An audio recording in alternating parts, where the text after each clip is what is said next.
So magandang araw mga kababayan, and this is Divine PH, and gusto ko lamang pong pag-usapan yung tungkol po doon sa AKAP program or yung Ayuda sa Kapusang Kita program ng DSWD. Kasi nga po, naging issue po siya, yung budget po nun na 26 billion.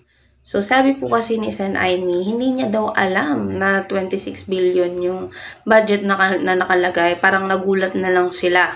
Hindi lang po siya, pati yung ibang senador. Nakita niyo po dyan na hindi lang po si Senator Aimee pumirma. May mga iba pa pong senador na nakapirma dyan. So, ang reason niya po is hindi niya daw nakita or nagulat nga siya na 26 billion po yung pondo ng nakalagay doon. And sabi niya pa po na yung signature daw po, kasi naki-question po yung signature dun sa, yung pinirmahan po nila, nandun yung signature nila, naki-question siya ng mga tao, syempre. Sabi niya nga po is online signature daw po yun, or digital signature. So, ito para sa akin lang kasi ako, syempre, empleyado din, or nagtatrabaho ako, may negosyo ako, may malit akong negosyo. Hindi ako basta-basta pumipirma ng isang dokumento nang hindi ko alam or hindi ko binabasa yung nilalaman. Siyempre, para sa akin din yun eh.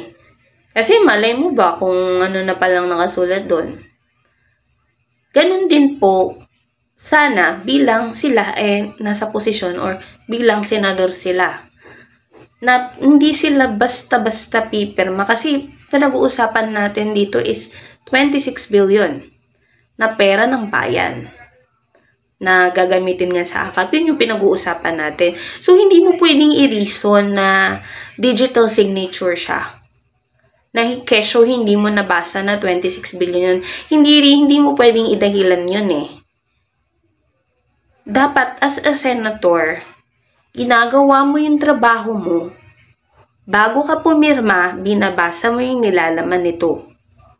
Na kesyo sumausaw ka, makisali ka sa gulo, na alam mo yun, wala namang kasensense, tas nakikisawsaw ka pa, gawin mo na lang yung trabaho mo. Kasi ang nangyayari, nakikigulo ka. Tapos yung trabaho mo pala, hindi mo ginagawa. Magkanda leche-leche na yan. Sino sisisihin dyan ngayon? Kayo yung pumirma. May pirma nyo, kitang-kita naman eh. So, sana po, trabaho na lang ang unahin. Yung mga kapag-benefit talaga yung mga kababayan natin, yun na lang yung unahin at upagin natin. Kesa makisali pa tayo sa mga issue-issue. Kasi tandaan nyo po, nasa posisyon kayo.